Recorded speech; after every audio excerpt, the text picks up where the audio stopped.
Bonjour fidèles internautes, fidèles téléspectateurs.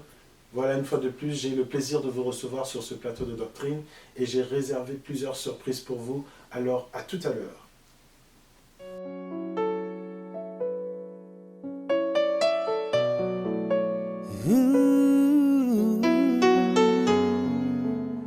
Bonjour, bonsoir fidèles internautes, fidèles téléspectateurs. Alors, j'ai l'honneur donc de recevoir sur ce plateau un homme qui n'est plus à présenter, le docteur Saint-Béa Katumba, donc comme je dis toujours, auteur de plusieurs ouvrages que vous connaissez maintenant et que vous pouvez vous en procurer ici même sur le site du CEP et à plusieurs endroits. Il suffit juste de nous contacter au numéro qui apparaît en bas de l'écran.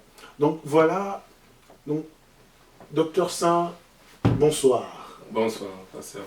Alors, ça fait un moment qu'on ne s'est pas vu depuis votre passage qui a fait couler beaucoup d'encre. On a eu plusieurs remarques. Il y en a, c'était des critiques, il y en a, c'était des encouragements. Hein, votre passage lors de Al-Floukaou, où nous avons parlé du miracle et de bien de sujets encore. Alors, aujourd'hui, je sais que vous avez encore rapporté un message très, très édifiant, comme d'habitude. Mais avant d'entrer dans le vif du sujet, nous voulons quand même aborder l'actualité.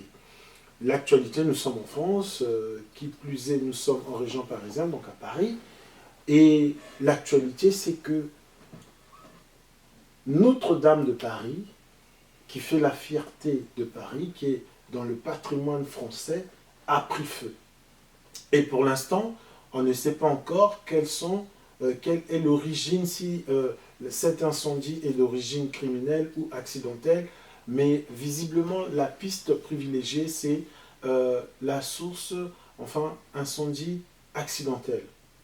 Mais on a vu aussi, à partir de cet incident, de ce drame, si on peut l'appeler comme ça, un élan de solidarité des mécènes, des gens fortunés, des millionnaires, donner 100 millions d'euros, 200 millions d'euros pour un temple, un bâtiment, alors qu'à côté, il y a les gilets jaunes qui clament leur douleur depuis plusieurs mois, mais pas grand-chose, des débats à non plus finir. Mais, docteur Saint, on voudrait savoir quand même, par rapport au temple, tel que celui de Notre-Dame de Paris,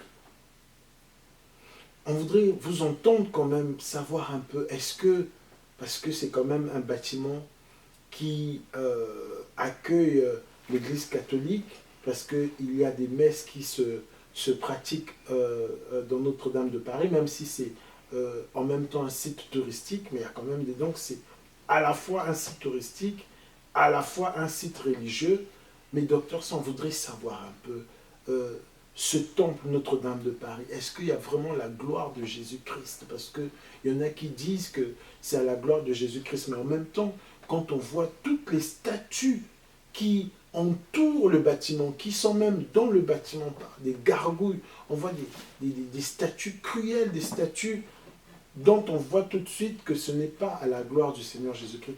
Qu'est-ce que vous pouvez nous dire par rapport à cette actualité, docteur Saint? Merci pour la question. Je sais que c'est vraiment complexe, la question que vous venez de me poser, Oui. parce que vous avez bien souligné que c'est un lieu de culte pour l'Église catholique et de l'autre côté, un lieu touristique. Mhm. Donc, si je prends la France, Mhm. par rapport au tourisme, on peut dire que c'est dommage. Parce qu'il y a des milliers de personnes, des centaines même de milliers qui viennent visiter Notre-Dame de Paris. Mais dans le cadre des cultes, c'est là où ça pose problème. Ah, Moi, personnellement, je ne tiens pas rigueur à l'Église catholique. Parce que je sais, selon la prophétie, quand nous lisons dans la Bible, on fait mention de l'Église catholique romaine dans Apocalypse 17 et Apocalypse 18.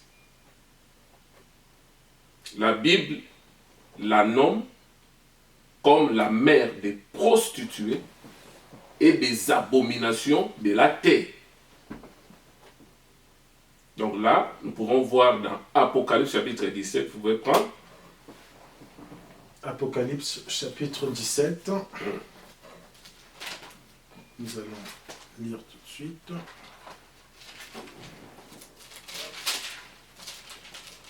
À partir de quel verset?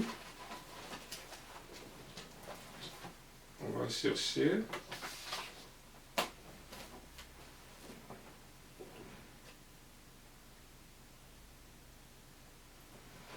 On peut commencer au verset 3.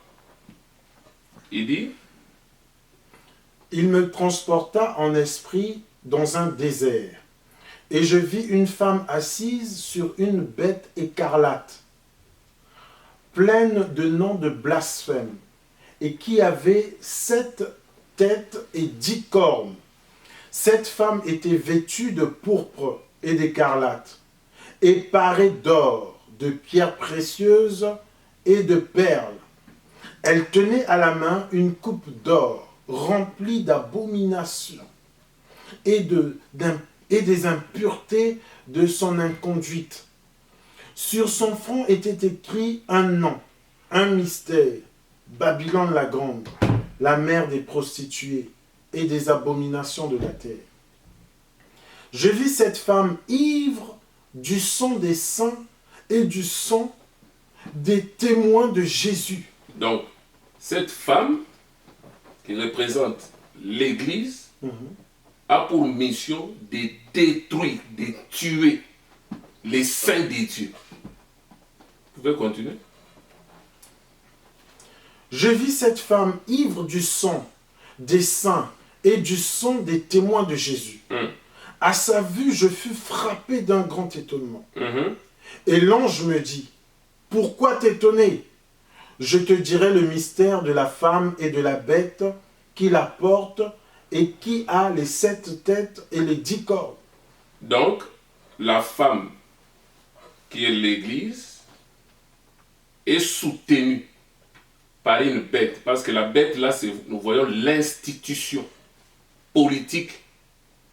Et rappelez-vous, toujours dans les émissions que je fais, je donne toujours cet exemple.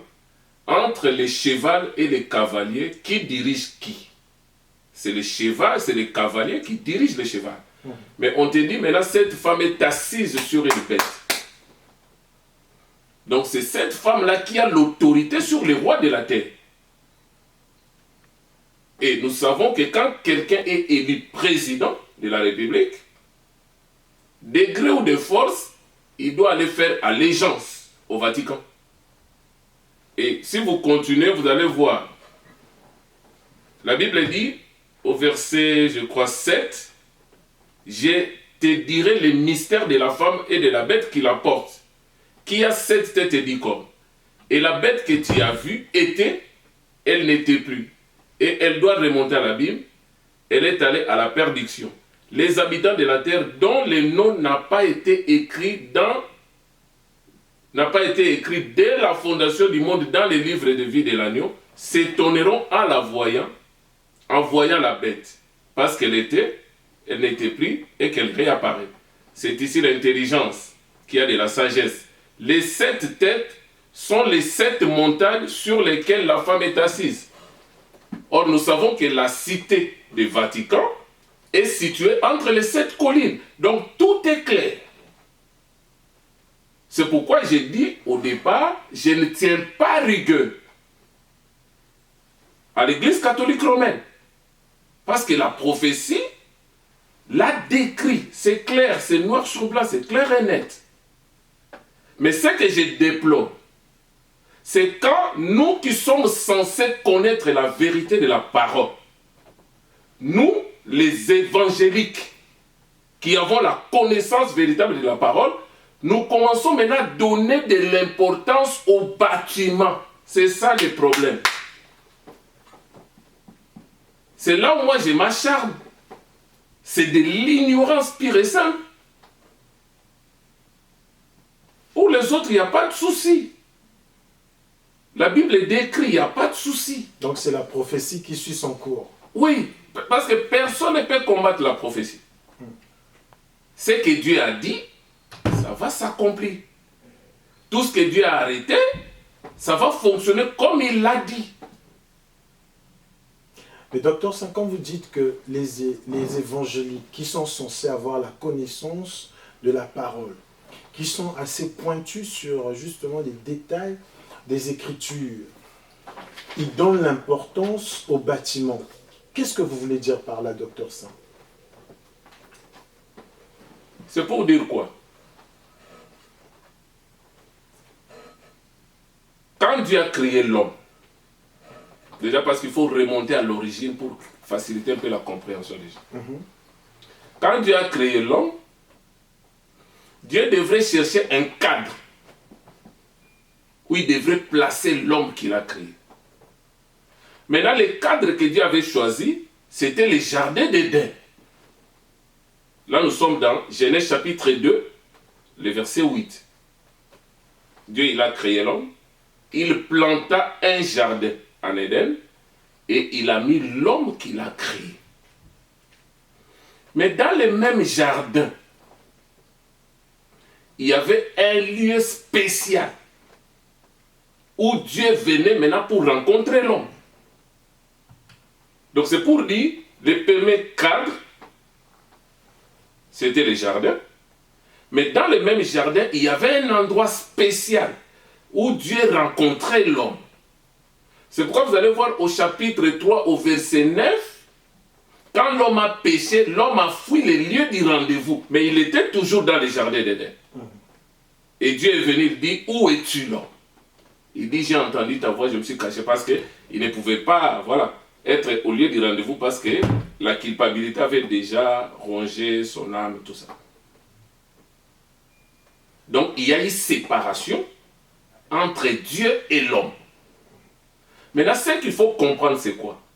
Dieu, dans sa sainteté, ne peut pas approcher l'homme péché. Et l'homme péché, dans son péché, il ne peut pas approcher les dieux saints. Maintenant, qu'est-ce que Dieu a dit? Dieu maintenant a donné une solution. C'est-à-dire, nous devons chercher un terrain d'entente, un lien de rencontre. C'est-à-dire, moi, dans ma sainteté, si je t'approche, tu dois mourir.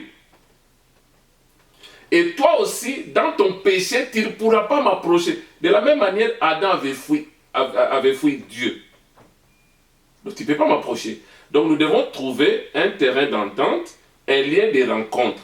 C'est-à-dire, moi je viens, toi aussi tu viens, on se rencontre sur ces lieux-là. C'est là où est venue l'idée de la construction du tabernacle. Maintenant, cela remonte déjà dans Genèse, chapitre 15, vous pouvez lire le verset 14, avec Abraham. Genèse.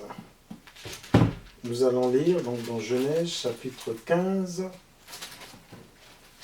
à partir du verset... Vous prenez tout simplement le verset 14. Donc, Genèse 15 au verset 14. Nous allons faire la lecture.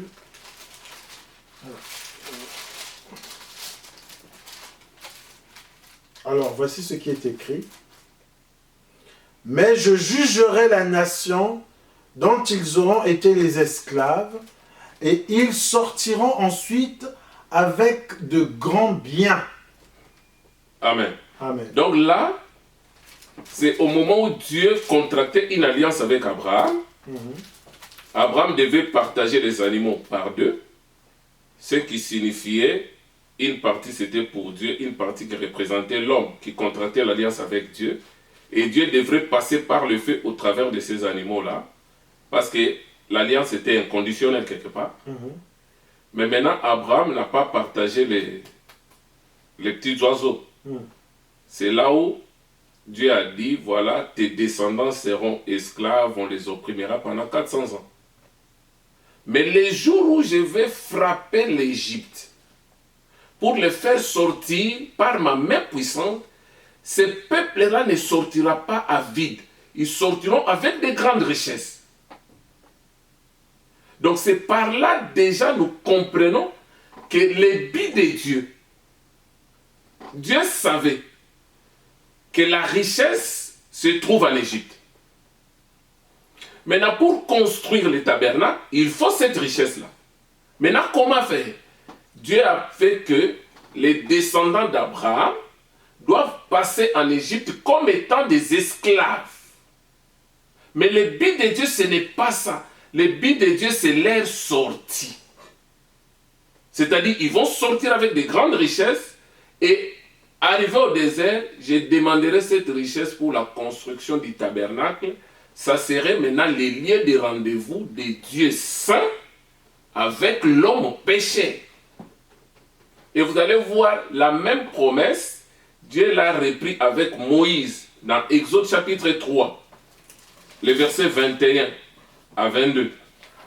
Exode chapitre 3, le verset 21 à 22. 21 à 22. Donc nous sommes dans Exode chapitre 3. Nous lisons le verset 21.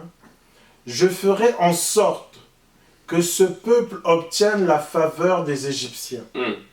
Et quand vous partirez, vous ne partirez pas les mains vides. Chaque femme demandera à sa voisine et à celle qui séjourne dans sa maison des objets d'argent, des objets d'or et des vêtements que vous mettrez sur vos fils et vos filles, et vous enlèverez cela aux Égyptiens. Amen. Donc, Dieu a dit, je leur ferai trouver grâce auprès des Égyptiens. Voilà les choses qu'ils vont demander. Ils vont demander ça. Mais arrivé maintenant dans Exode 25. Nous sommes dans Exode 25. Les gens qui nous suivent, ils peuvent prendre le chapitre 25, du premier verset jusqu'au même au verset 9. Vous pouvez lire le verset premier et le verset 9, qui nous intéresse plus. L'Éternel parla à Moïse et dit, parle aux Israélites, qu'ils prélèvent une offrande pour moi. Vous prélèverez cette offrande de la part de tout homme au cœur généreux. Ensuite, on va au verset 9. Le verset 9. Vous exécuterez tout selon le modèle du tabernacle et selon le modèle de tous ces ustensiles que je te montrerai. Amen. Donc là déjà nous voyons, quand Israël est sorti de l'Égypte, Israël est sorti avec de grandes richesses. Il est sorti avec de l'or, de l'argent, de l'airain, des étoffes, tout. Parce que Dieu en avait besoin pour la construction du tabernacle, lié de la rencontre de Dieu avec l'homme péché. Donc jusque-là, tout ce qui est bâtiment a encore son sens. Maintenant, ils ont construit le tabernacle. Vous connaissez tout ce qui s'est passé dans les sacerdoces aaroniques, dans les sacerdoces lévitiques. L'homme pécheur qui amenait un agneau, qui confessait les péchés devant les sacrificateurs, on faisait tout ce qu'on pouvait faire. Tout ça là, c'était la préfiguration de Christ, de la mort de Jésus-Christ à la croix. Parce qu'il y a beaucoup de sectes, beaucoup de religions qui remettent en cause la mort de Jésus-Christ. Or, ils savent bien que tout ce qui se faisait dans l'ancienne alliance, c'était l'ombre des choses à venir. Donc, c'était la préfiguration du véritable agneau de Dieu, Jésus-Christ, qui devrait venir pour porter les péchés de l'humanité, mourir à la place de l'homme pécheur, et voilà tout ça. Maintenant, ça évolue.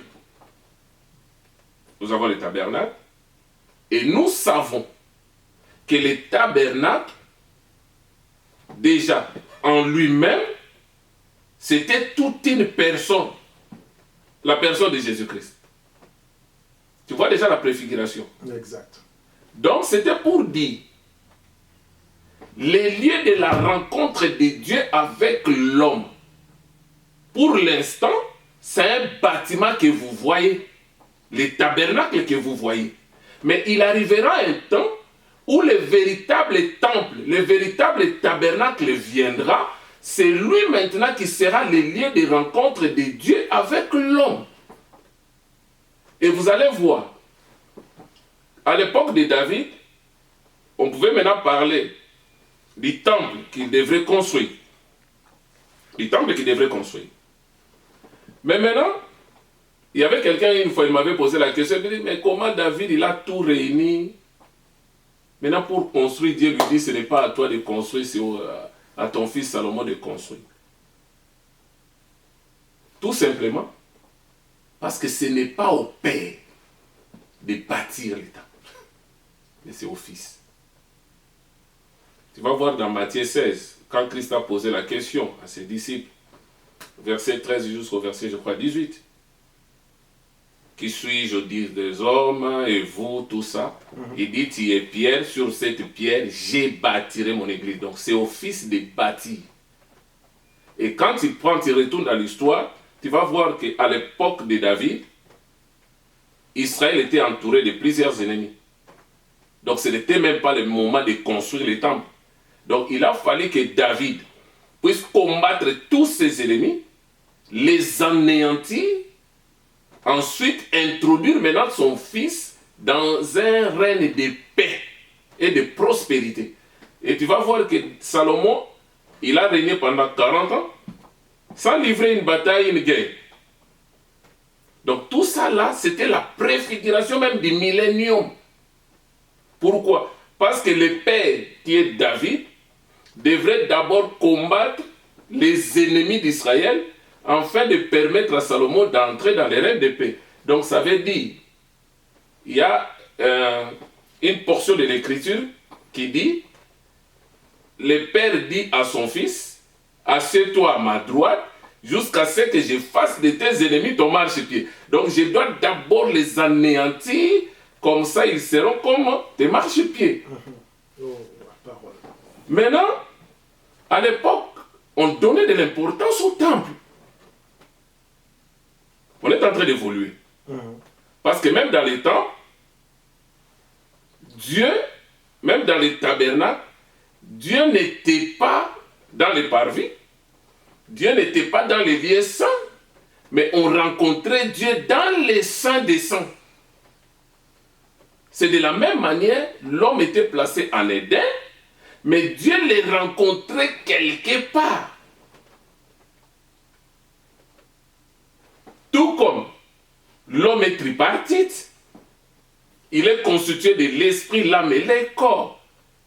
Mais Dieu ne parle pas à l'homme dans son corps ni dans son âme, mais Dieu traite avec l'homme d'esprit à esprit.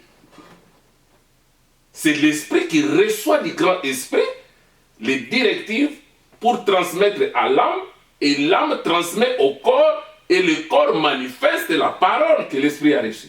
Donc c'est ça le fonctionnement. Mais maintenant, parlons du temple de Jérusalem. Salomon a construit le temple a été détruit, ils ont reconstruit, ainsi de suite. Maintenant, à l'époque de Jésus, le véritable temple, le véritable tabernacle, quand Jésus est venu,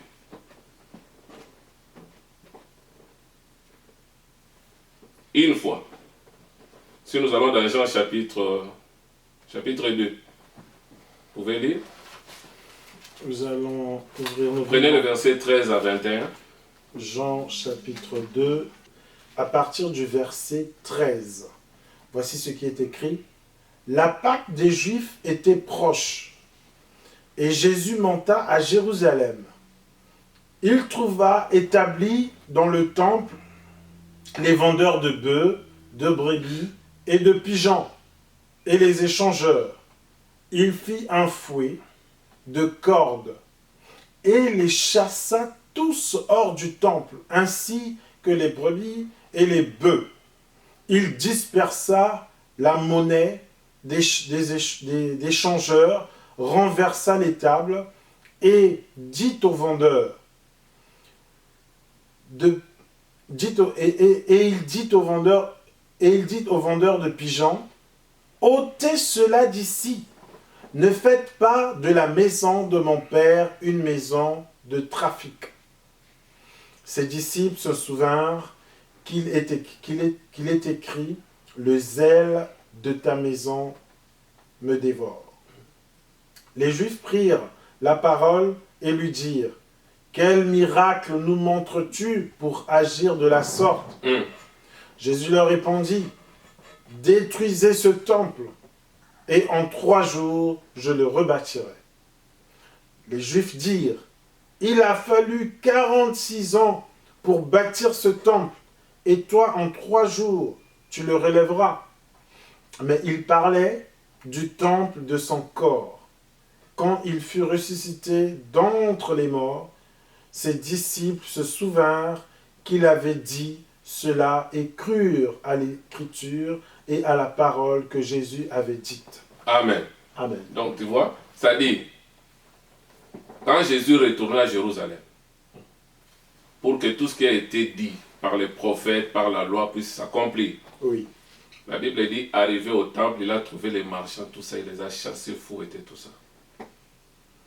Il dit, c'est la maison de mon père, c'est une maison de prière, et vous faites de cette maison une caverne de voleurs et de brigands. Maintenant, quelque part, nous pouvons dire il a donné de l'importance à ces bâtiments-là. Parce que les gens, ils ont changé l'usage de ces bâtiments. Yes. Mais quelque part, les gens ne pouvaient pas comprendre la dimension que Jésus parlait. Même ses disciples, pendant ce temps-là, n'avaient pas compris. La Bible dit, c'est au moment où Christ est ressuscité, c'est alors qu'ils ont compris tout ce que Christ disait ces jours-là. Il dit, détruisez ce temple, je le rebâtirai en 3 jours. Les gens, ils font directement allusion au bâtiment, aux 4 murs. Ils ont dit, ça nous a pris 46 ans. Le temple de Salomon avait pris 7 ans. Mais la reconstruction du temple avait pris 46 ans. Là, c'est dans la période, dans la première mesure de la prophétie de 70 semaines, l'année de Daniel, les 7, c'est-à-dire les 49 ans, c'est-à-dire la construction était faite à des temps fâchés, toutes ces choses comme ça. C'est pourquoi il y avait, voilà, les temples avaient trop duré. Déjà là, Christ voulait déjà nous faire voir qu'en ce moment, le véritable temple est là, moi Jésus. C'est pas ça. Mais les gens ne pouvaient pas encore saisir les choses. Pourquoi? Parce que pendant ce temps, on était encore dans une période transitoire. C'est-à-dire on doit quitter la loi pour passer à la grâce. Les gens ne pouvaient pas comprendre. Mais maintenant, si nous allons dans Matthieu 24, on prend le premier verset jusqu'au verset 3. Donc Matthieu 24, du premier verset au verset 3. Comme Jésus s'en allait au sortir du temple, ses disciples s'approchèrent pour lui en faire remarquer les constructions. Mais il leur dit, « Voyez-vous tout cela? En vérité, je vous le dis, il ne restera pas ici pierre sur pierre qui ne soit renversée. » Il s'assit sur le mont des Oliviers, et les disciples vinrent en privé lui dire, « Dis-nous quand cela arrivera, et quel sera le signe de ton avènement et de la fin du monde. » Amen. Amen. Donc déjà, on dit quoi? Les disciples, ils ont regardé la beauté du temple. C'est comme on peut dire aujourd'hui Notre-Dame de Paris. La beauté du temple, où il y a des touristes qui viennent de tous les coins du monde pour venir voir les chefs-d'œuvre. C'était aussi ça. Les disciples, ils ont fait remarquer à Christ la construction. Regarde ces chefs-d'œuvre, ces temples, la beauté du temple. Maintenant, ils pensaient que Christ allait vanter la sagesse de Salomon. Or, lui, il est plus que Salomon.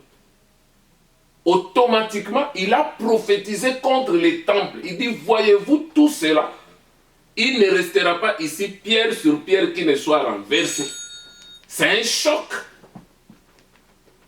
C'est comme aujourd'hui. Les fidèles catholiques, ceux qui prient à l'église Notre-Dame, ils sont choqués. Même l'opinion internationale, les gens sont choqués. Les Français sont choqués. Et aujourd'hui, sur la télé, il y a toujours des émissions qui parlent de Notre-Dame. Dans tous les sens. Ça passe en boucle. Ça dit, si je demande aux Français aujourd'hui, ils diront, ça fait la fierté. C'est parmi les sites touristiques les plus visités, à part la Tour Eiffel. Mais est-ce que Dieu est dans ça? Non. C'est ça le problème. Dieu n'est pas dans Notre-Dame. Ça dit, Dieu n'est plus dans les bâtiments. C'est ça ce que les gens doivent comprendre. Parce que, tu disais, moi mon problème, je dis quoi? Je ne tiens pas rigueur à l'église catholique romaine. On a dit, ils doivent être vêtus de pourpre, écarlate, parés d'or. Donc ça parle de leur richesse. Ça parle de leur tenue vestimentaire. Mais tu verras aujourd'hui, même avec des églises évangéliques qui commencent à porter des toges là. C'est-à-dire, il y a des cérémonies, tu es là, tu te dis, est-ce que je me retrouve dans l'église catholique romaine ou dans une église évangélique? On ne fait qu'imiter. Confusion totale. Confusion. Maintenant, le problème. Jésus, il sait que les temples faisaient la fierté d'Israël. Et ce qu'il faut aussi comprendre, que quand il y a les temples en Israël, Dieu est en Israël. Parce que prophétiquement, Dieu ne travaille pas avec Israël en même temps avec le peuple des nations. Non. Pourquoi? Parce que quand Dieu traite avec Israël, Dieu traite avec la nation tout entière. On peut dire le salut collectif. Mais quand Dieu traite avec nous, le peuple des nations, il traite avec nous individuellement. C'est ça la différence. Maintenant, Dieu ne peut pas, en même temps, il est en train de traiter avec Israël, en même temps, il est en train de traiter avec les nations. Non. Quand vous prenez la prophétie dans Romains chapitre 11, la Bible dit quoi? Est-ce pour broncher que Israël est tombé? Non. Mais Dieu les a aveuglés. Mais par leur chute, le salut est devenu accessible à nous les païens. C'est-à-dire, nous n'étions pas, comme on peut dire, vulgairement, on n'était pas dans les plans de Dieu. Pas d'une manière prophétique. On n'était pas dans les plans de Dieu. Mais Dieu a fait en sorte qu'Israël rejette le Messie, qui est Jésus-Christ, pour qu'il tourne les regards vers nous, les peuples des nations, afin de nous sauver. Et après, il va retourner pour sauver son peuple Israël. C'est ça la restauration d'Israël. C'est pourquoi même quand il prend l'histoire de la femme qui avait la perte de sang, Jésus n'allait pas vers cette femme. Jésus allait vers la fille de Jairus. Et cette fille n'avait que 12 ans. Donc pendant que cette fille était née, la femme qui avait la perte de sang commençait déjà à perdre le sang. Elle aussi, elle a perdu le sang pendant 12 ans. Parce que le chiffre 12, c'est le fondement. Au moment où Jésus allait pour guérir la fille de Jairus, cette femme est sortie de nulle part. Avec la foi, elle a saisi le vêtement de Christ. La maladie s'est arrêtée et Christ s'est arrêté. Donc au moment où Christ s'est arrêté, c'est là où nous disons que l'horloge prophétique de Dieu s'est arrêtée. C'est ça le temps de la grâce où Dieu doit traiter avec nous, les peuples des nations. Dès qu'il finit avec nous, avec l'enlèvement de l'église, de l'épouse, c'est là où il va continuer la marche pour aller guérir la fille de Jairus. C'est ça la restauration d'Israël. Mais maintenant, Jésus ici, il a prophétisé contre les temples. C'est un choc pour les Juifs. Donc en d'autres termes, il voulait dire ceci. Dans peu de temps, vous ne verrez plus ces temples ici. Et Dieu ne sera plus en Israël. Dieu sera chez les nations. C'est pourquoi il y a plusieurs types dans la Bible. Même quand vous prenez l'histoire d'Élie, le prophète, c'est l'image de Christ. Élie. il était d'abord en Israël. Parce que le salut vient des Juifs. Mais quand Israël a rejeté le Messie, c'est ça Élie. Dans 1 roi 17, il a fermé le ciel. Il dit, il n'y aura ni rosée ni pluie, sinon à ma parole.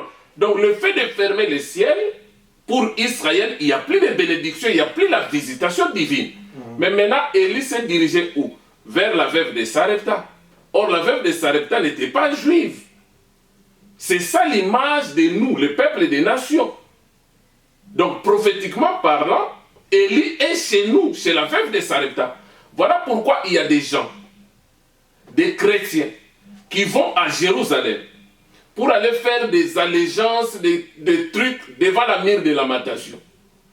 Dans le mur de lamentation, il n'y a rien. Docteur Saint, il n'y a rien du tout. Je vous dis, prophétiquement parlant, il n'y a rien. Pourquoi? Parce que pour Israël, le mur de lamentation représente quelque chose que nous gardons de ce qui était notre temple autrefois. Donc, c'est pareil aussi avec Notre-Dame de Paris.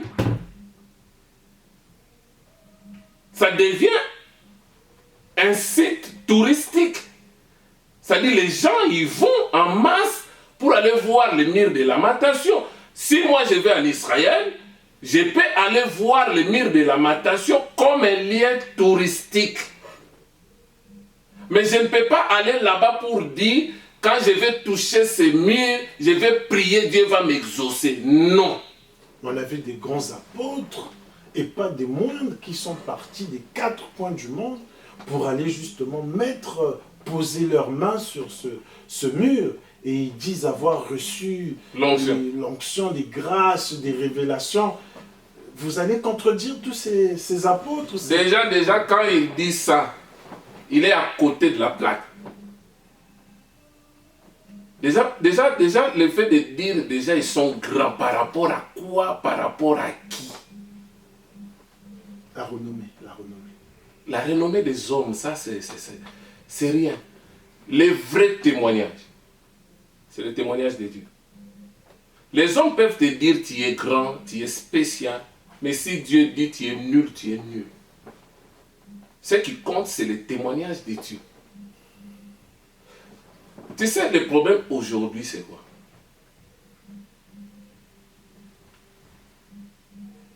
Il y a des serviteurs, actuellement, dans le milieu évangélique, qui commencent maintenant à faire des concours, je peux dire. Je peux appeler ça comme ça. Quelle est l'église qui a la plus grande salle? Quelle est l'église qui a la meilleure, la plus belle salle? Plus belle construction. Voilà. Donc ça devient comme des défis. Compétition. Toi, tu fais un appel de fonds. Pour que les gens, par exemple, te donnent 1 million, 2 millions, 3 millions pour construire un bâtiment. Pendant ce temps, dans ton église, il y a des gens qui souffrent. Comment expliquer? C'est comme aujourd'hui, on peut dire, les gilets jaunes, ils font des revendications. Qui est baisse de l'impôt, qui est baisse de ceci, qui est quand même le pouvoir d'achat. Mais pendant ce temps, le gouvernement fait le sourd d'oreille. Mais regarde maintenant les dons que les gens ont donnés pour la reconstruction de ces bâtiments. Des milliards. Pourquoi ne pas prendre ces milliards, les donner aux pauvres, partager à la classe moyenne, partager tout ça? Le monde va dans ce sens-là. C'est pourquoi j'ai dit, pour les gens qui n'ont pas la révélation de la parole, moi je ne condamne pas. Mais les gens qui sont censés connaître la parole, mais ne peuvent pas faire des folies comme ça. Donc, si je vous comprends bien, docteur Saint, vous êtes en train de nous dire que Dieu, le Seigneur, il n'a que faire des temples que nous construisons à sa gloire. Parce que on voit hein, des congrégations qui n'ont rien à voir avec Dieu, qui construisent des beaux temples. Mais pendant longtemps, par exemple en Afrique, les gens préféraient prier dans des hangars. Ils mettaient des tôles comme ça, mettaient des bancs à la va-vite et priaient comme ça. Mais ils ont voulu peut-être faire comme David. Quand David a réfléchi, il a appelé Nathan, il a dit, mais attends, moi je vis dans une maison bâtie par du cèdre. Et le Dieu que nous adorons, il se retrouve dans une tente de toile. Mais non, je dois lui bâtir un grand temple. Et on voit aussi qu'à l'issue de ça, Dieu se souvient de lui. Dieu jure par lui-même et il dit que la royauté ne quittera plus sa maison. N'est-ce pas cette même idée qui anime les serviteurs d'aujourd'hui pour construire des grands temples, des temples somptueux, parce que, semble-t-il, Dieu était triste quand il voyait que ses enfants construisent des hangars pour prier, alors que de l'autre côté, ceux des organisations secrètes ou ce qu'on peut appeler des satanistes, eux construisaient des beaux temples, ils ornaient tout ça, ils mettaient l'or, machin, mais les évangéliques surtout, pour parler que d'eux, des petits hangars. Mais maintenant, ils sont révolutionnés. Il me semble que l'esprit qui avait animé David les anime aussi. Et donc là, et vous dites que non, la gloire de Dieu n'est pas dedans, mais docteur Saint, expliquez-nous quand même. Tu sais, le problème aujourd'hui, c'est quoi? Quand vous prenez les tabernacles, quand vous êtes sur une montagne, vous regardez les tabernacles, ce n'était pas attirant. Ce n'était pas beau à voir. Le tabernacle. Voilà. Mais à l'intérieur, c'était la beauté par excellence. Orné d'or. C'était pour dire tout simplement, Jésus-Christ, qui est le véritable tabernacle, était faible d'apparence. La Bible nous dit dans Ésaïe, qui a cru à ce qui a été annoncé, qui a reconnu les bras de l'Éternel dans Ésaïe 53. Il s'est levé comme une faible plante, comme un rejeton qui sort d'une terre desséchée. Il n'avait ni beauté ni éclat pour attirer nos regards. Mais de l'intérieur, il y avait de l'or, c'est-à-dire de l'intérieur, on voit la divinité. Et la Bible dit, le royaume de Dieu ne vient pas d'une manière à frapper les regards. C'est dans toute simplicité. Déjà, c'est ça déjà l'image. Mais maintenant, aujourd'hui, si les gens s'appuient sur David, maintenant la question qu'il faut se poser, David était dans quelle dispensation? La loi ou la grâce? Est-ce que Christ était déjà venu? Est-ce que Christ était déjà mort et ressuscité? Non. C'est pourquoi le problème, dans la loi, pendant cette dispensation, Dieu habitait dans des temples construits des mains d'hommes. La présence de Dieu était dans les saints des saints. C'est normal dans cette dispensation-là. Mais quand vous allez dans Matthieu 27, la Bible dit Jésus-Christ à la croix. Je crois vers le verset 50 et vous allez. Au moment où il a rendu l'esprit, la Bible dit le voile du temple se déchira en deux, du haut en bas. Ça veut dire quoi? Pourquoi le voile était déchiré? Donc c'était pour dire, les dieux qui résidaient dans des bâtiments construits de bêtes d'hommes, fini. Il n'est plus dans des bâtiments construits de bêtes d'hommes. Il doit maintenant habiter dans les bâtiments que lui-même a construits, dont lui-même est architecte, et ce bâtiment-là n'est autre que l'homme que Dieu a créé. Amen. Donc, tout ça pour dire que Dieu, en fait, n'a jamais été triste quand il voit ses enfants se rassembler dans un hangar. Mais comment, est-ce que Dieu, il s'en fout? Il s'en fout du lieu du culte. On peut prier au cimetière, on peut prier dans un parc, on peut prier dans un bus, on peut prier dans la cuisine, on peut prier dans une maison, on peut prier partout, en plein air, sur une montagne, peu importe. Mais le plus important, que vous soyez dans le temple spirituel qui est Jésus-Christ. Est-ce que vous pouvez me lire Jean chapitre 4? Nous allons lire, fidèles internautes, c'est vraiment lourd, les propos sont lourds. Le docteur Saint sort des propos très lourds, fidèles internautes. Il nous invite à lire dans le livre de Jean, au chapitre 4. Commencez au verset 20, vous pouvez aller jusqu'au verset 24. Du verset 20 au verset 24, fidèles internautes. Nous sommes dans votre émission préférée Doctrine. Nos pères ont adoré sur cette montagne. Et vous dites, vous, que l'endroit où il faut adorer est à Jérusalem. Femme, lui dit Jésus, crois-moi, l'heure vient où ce ne sera ni sur cette montagne, ni à Jérusalem que vous adorerez le Père. Vous adorez ce que vous ne connaissez pas. Nous, nous adorons ce que nous connaissons, car le salut vient des Juifs. Mais l'heure vient, et c'est maintenant, où les vrais adorateurs adoreront le Père en esprit et en vérité, car ce sont de tels adorateurs que le Père recherche. Dieu est esprit, il faut que ceux qui l'adorent en esprit et en vérité. Amen. Amen. Donc là déjà nous voyons l'histoire de Jésus avec la femme samaritaine.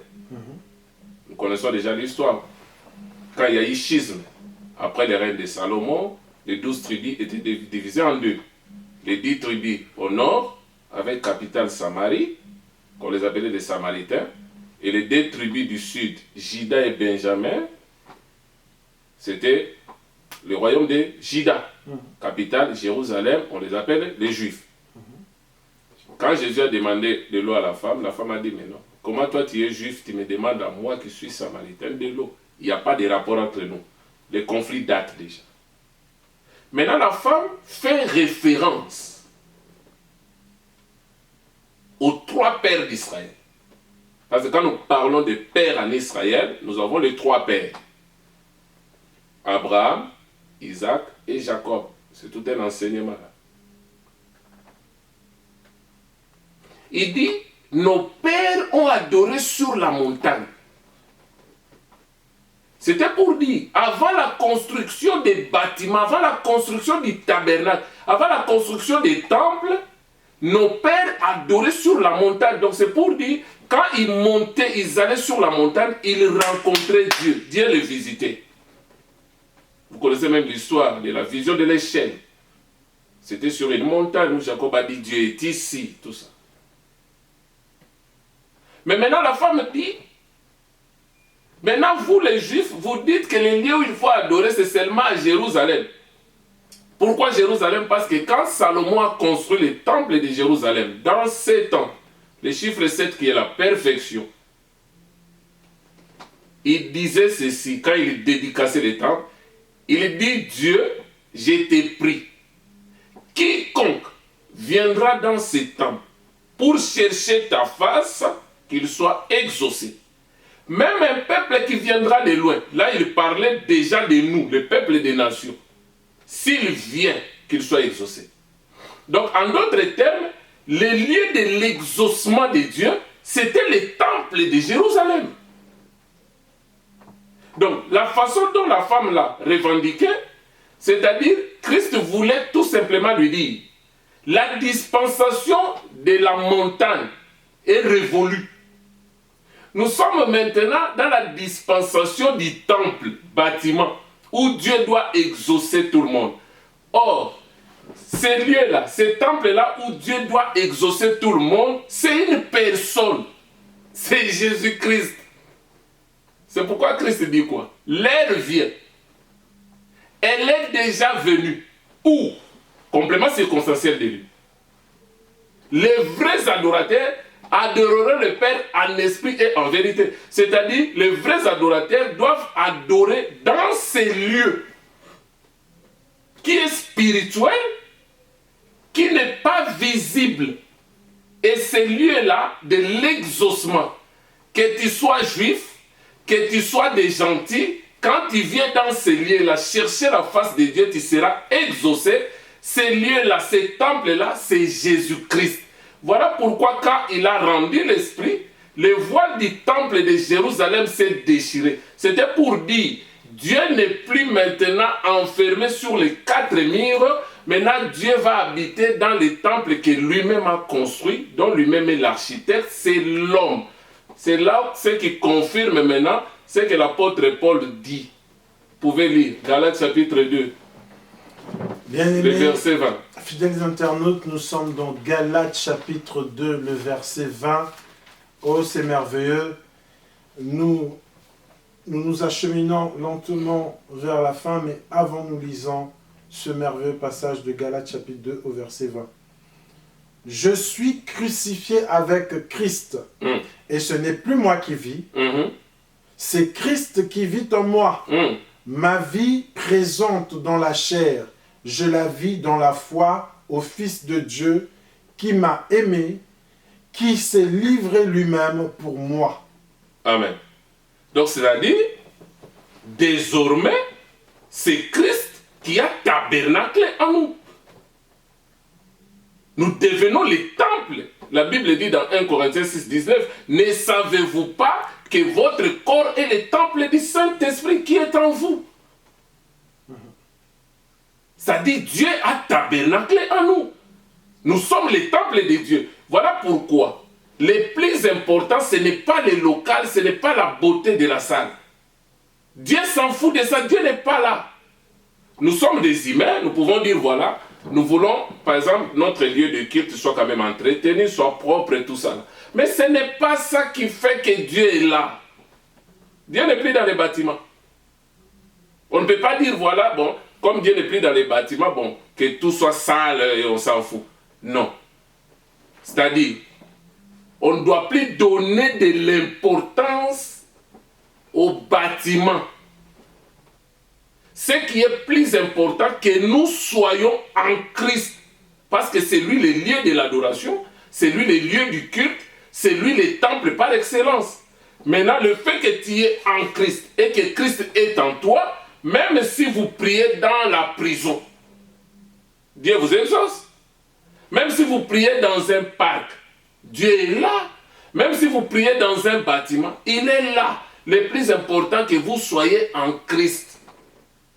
Mais aujourd'hui, il y a des gens, ils ont fait des édifices, ils ont construit des belles salles, tout ça, des choses comme ça.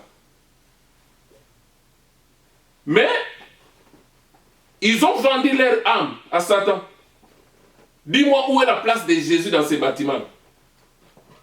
Où est la place de Jésus dans ces édifices? Jésus n'est pas là. C'est pourquoi dans Matthieu 7, 21, 23, la Bible est claire. Plusieurs viendront ces jours-là et ils diront, j'ai prêché à ton nom, j'ai prophétisé à ton nom, j'ai chassé les démons à ton nom, mais je leur dirai ouvertement, je ne vous ai jamais connu, les serviteurs d'iniquité, éloignez-vous qui commettez l'iniquité. Donc, docteur, si je vous comprends bien, parce que je sens que nous nous acheminons vers la fin, la régie n'arrête pas de nous faire des signes, mais avant, nous voyons une frénésie dans la francophonie, c'est-à-dire que tout le monde veut maintenant construire le plus beau temple, le plus somptueux temple, mais nous pensions là que c'est la visitation divine, mais vous vous dites que rien du tout.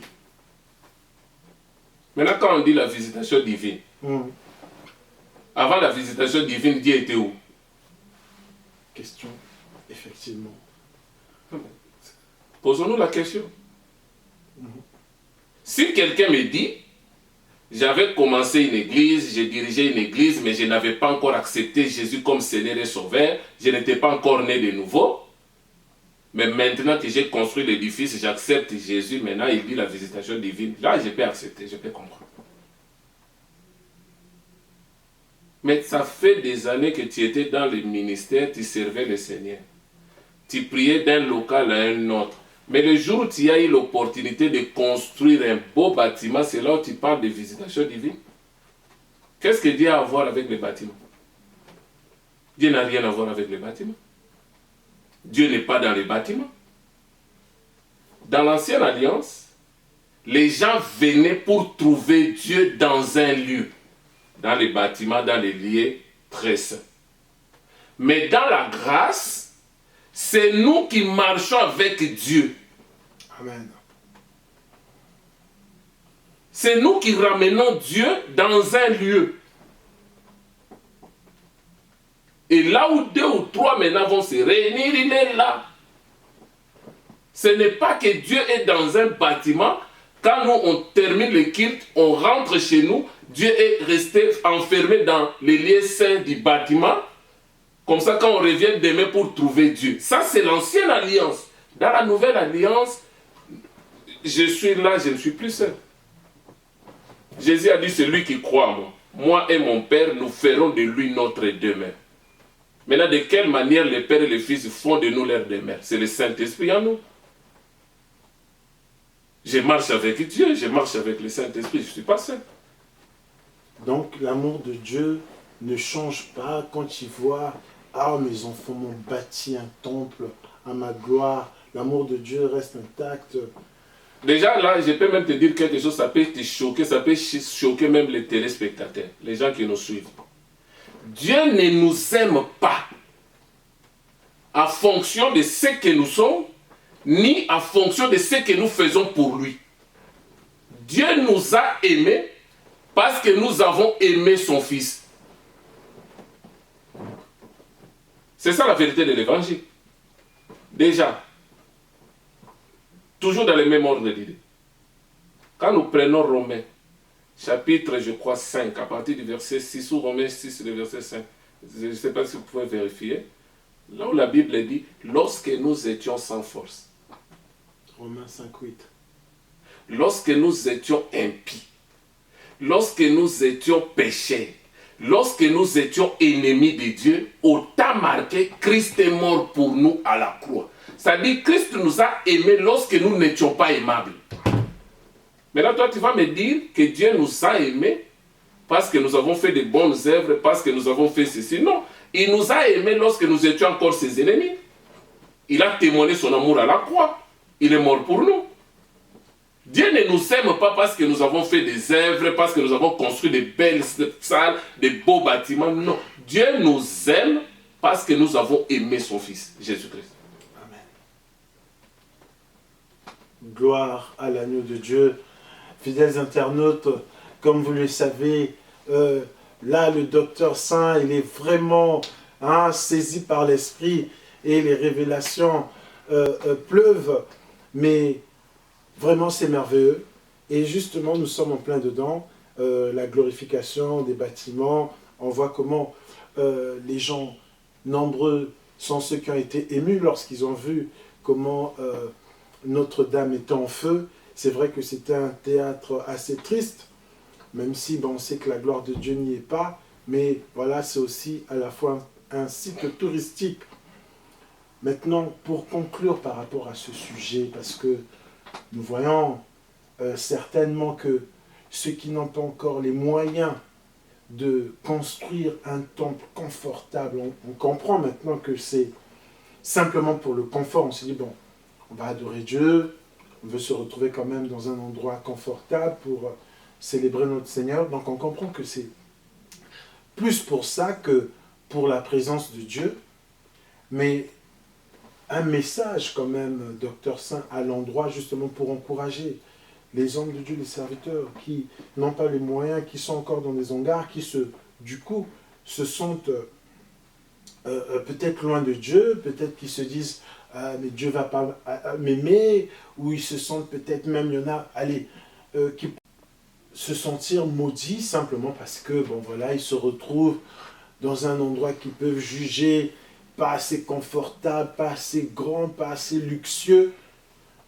Un mot à l'endroit aussi de ces serviteurs-là, et aussi, pourquoi pas à l'endroit de ceux-là qui pensent que, parce qu'ils se retrouvent dans un bâtiment énorme, un bâtiment somptueux comme on a vu en Angola. Il y a un pasteur qui vient de construire un temple qui peut accueillir une centaine, plus de 100 000 personnes. Et voilà, on publie ça comme ça. Les gens sont fiers et on voit aussi toujours en Afrique centrale, un bâtiment a été érigé, semble-t-il, à la gloire de Dieu. Mais pour recadrer les choses, docteur Saint, qu'est-ce que vous pouvez dire à l'endroit de tous ces hommes et de toutes ces femmes, simplement le peuple de Dieu? Merci pour la question. Donc, je crois, peut-être nous sommes là pour essayer de conclure. Construire un édifice, oui, ce n'est pas un péché. Si vous avez des moyens, vous pouvez construire. Ce n'est pas un péché. Mais ce qu'il faut savoir, Dieu n'est pas dans ces bâtiments-là. C'est vous qui ramenez Dieu dans les bâtiments. Parce que Dieu n'habite plus les temples construits de mains d'hommes. Là, nous devons nous mettre d'accord sur ce point-là. Amen. Mais maintenant, si aussi, parce que le diable est trop rusé, vous pouvez construire l'édifice, mais quand maintenant, c'est lui qui a la tête, les pasteurs, les visionnaires, il commence à faire de ces bâtiments-là un sujet de gloire. Là, vous commencez déjà à dévier. C'est pourquoi nous disons que Dieu juge les pensées du cœur de l'homme. Quelqu'un peut faire semblant, mais Dieu connaît l'intention du cœur. C'est très subtil. Nous avons vu des hommes de Dieu, ils prêchent bien, ils enseignent bien, Dieu l'utilise puissamment. Il était humble, mais à un certain moment, les gens commencent maintenant à lui donner de l'importance par rapport à ce qu'il fait. Même les gens commencent maintenant à se prosterner devant lui. Les gens commencent à le vénérer comme Dieu. Là, ils commencent à aller déjà à côté.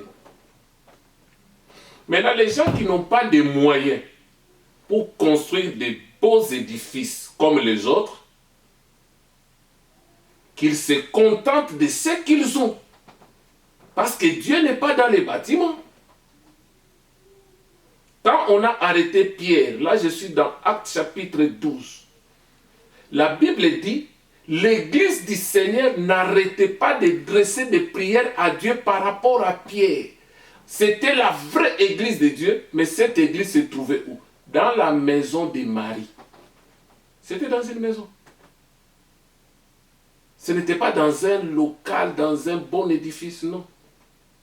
Donc c'est pour dire, ceux qui n'ont pas de moyens, qui ne se sous-estiment pas. Dieu n'est pas dans les bâtiments. Rassemblez-vous, partout où vous êtes là, priez Dieu, Dieu est là, il va vous exaucer. Et les gens qui ont des moyens, qui ont construit, que ça ne devienne pas un sujet de gloire personnelle ou un sujet d'orgueil. Là, le diable va s'infiltrer déjà. C'est comme on dit, j'ai des moyens, comme David avait dit. Je vais construire un truc pour le Seigneur. Mais ce n'est pas pour que ce soit sujet de gloire de David. Donc c'est un peu ça, c'est que vraiment beaucoup de gens doivent faire attention. Voilà, fidèles internautes, c'est sur ces belles paroles que nous allons mettre un terme à cette émission. Une fois de plus, nous avons été ravis de partager ce moment avec vous. Et c'est toujours un plaisir d'être en compagnie du Docteur Saint. On voit comment les révélations fusent. Et nous sommes de plus en plus éclairés à la lumière des Écritures. Alors, fidèles internautes, comme vous avez vu, la question du bâtiment, Dieu réside dans le temple qu'il a fait lui-même. Il ne réside plus dans les bâtiments faits par des mains d'hommes. Alors, point n'est besoin de se lamenter, de ne plus dormir, de se soucier ou d'envier justement ceux qui ont pu réaliser la construction de ces édifices, et que ceux qui ont pu le faire, effectivement, gare à vous, veillez à ce que l'orgueil ne puisse pas monter dans le cœur, mais que nous puissions toujours être dans la présence du Seigneur, car le plus important, c'est que nous qui sommes des temples, des pierres vivantes qui édifient le temple, que nous puissions demeurer dans la présence de Dieu et toujours glorifier le Seigneur. Docteur Saint, merci pour ces éclaircissements. Merci, que Dieu vous bénisse. Que Dieu vous bénisse. Bien le bonjour chez vous et à nous revoir au prochain numéro. À la manœuvre comme d'habitude, l'ancien Sébastien au four et au moulin. Donc tout ça pour que les belles images vous parviennent et que l'évangile soit propagé jusqu'aux extrémités de la terre. Que Dieu vous bénisse et à très bientôt.